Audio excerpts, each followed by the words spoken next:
Julian, this next one's for you. So the student activism seems to be at an all-time high. What have recent activities around the country and other campuses led Mason to do to stay ahead of things that are coming, but also still offer an open environment that's safe and allows folks to have their individual expression?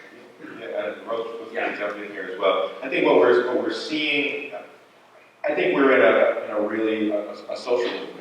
So if you think about what we've seen in higher ed, you can sort of equate it back to what the late 60s, early 70s looked like on higher ed institutions, where an extreme amount of social change happened in those moments. And I think that that's happening now. And I think what you're seeing as well around student activism is you have students that are experiencing the campus, that are reading our mission statements, that are looking at what our overall educational missions are, and they're seeing some incongruence. They're seeing and they're asking their institutions to follow through on those missions that are sort of lofty, very eloquently written around equity, around what real inclusion looks like in a lot of different areas, and they're asking their institutions to follow through on those missions, on those goals.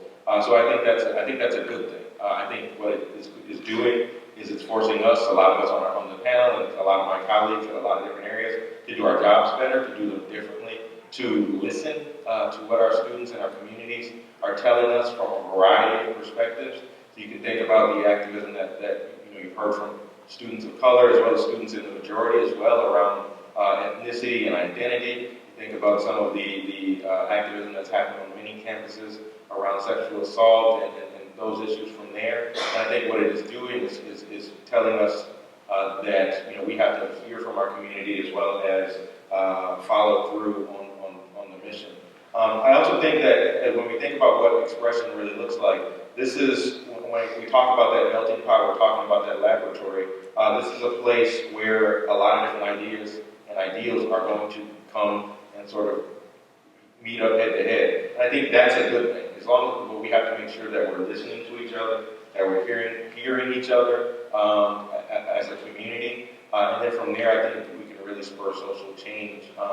And at Mason we haven't been immune to a lot of those calls for a better and more inclusive campus.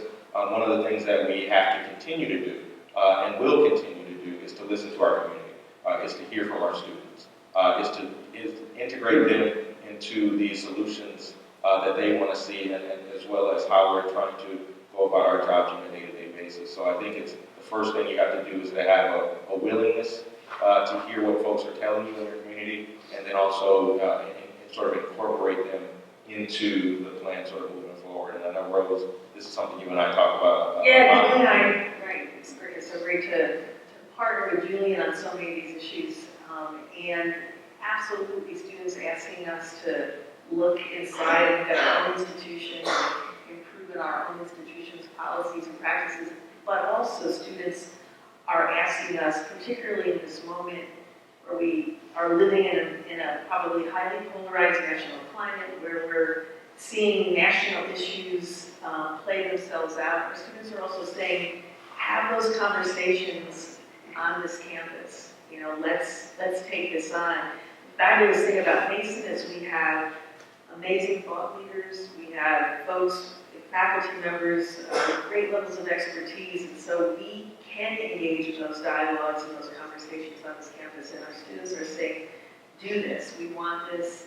In the Mason strategic plan, the Mason graduate is defined as a student who's engaged, who's a well-rounded scholar, and who's prepared to act. And so we want to live into that for our students as we take on these issues in the institution, but also in terms of what's happening nationally and internationally. And the last thing I'll say there, Brian, is that if we can't have those conversations here as a community, then we won't be able to do it as a society. So if we're not able to sort of model all of the things that Rose was talking about in this 35,000, 41,000 person community that we do have, then we won't be able to do it in a larger society. And I think we are doing that here at Mason, which it gives me a lot of cause for optimism in the face of some of the things we're seeing in the greater world as well. Thank you.